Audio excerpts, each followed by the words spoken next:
बोलिए सरस्वती मैया की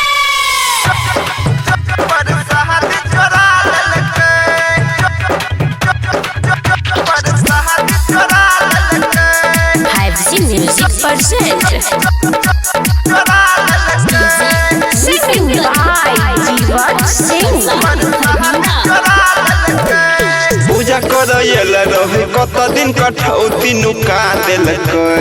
रे मिता सुन पूजा कर रहे कत दिन कठौती नुका दिलक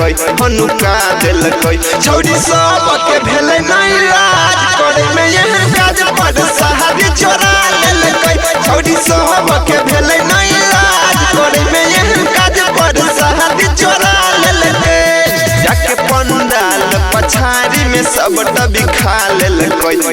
खा लेलकै छौरी साहब के भेले नहीं लाज करे में एहन काज पर सहादी चोरा लेलकै छौरी साहब के भेले नहीं लाज करे में एहन काज पर सहादी चोरा लेलकै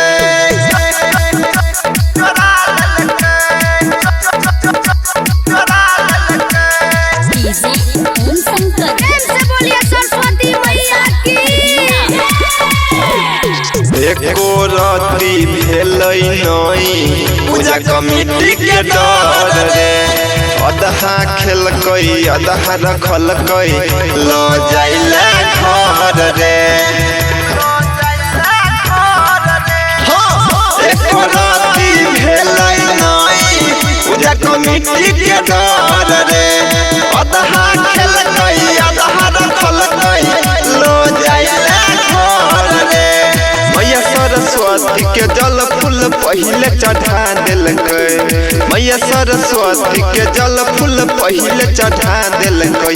चढ़ा दिलकै छौरी साहब के भेले नहीं लाज करे में एहन काज पर सहादी चोरा लेलकै छौरी साहब के भेले नहीं लाज करे में एहन काज पर सहादी चोरा लेलकै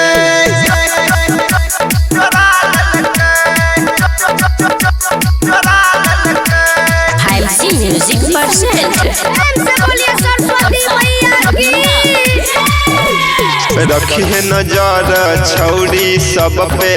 ठीक नहीं छै चाल रे आइए सबटा खत्म भ जेतै त बटबी कथी काल रे रखी है नजर छौरी सब पे ठीक नहीं छै चाल रे आइए सबटा खत्म भ जेतै त बटबी कथी काल रे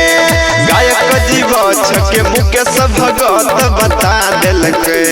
जीवछ सिंह के रवि अमित बता दिलकै हम बता दिलकै छौरी साहब के भेले नहीं लाज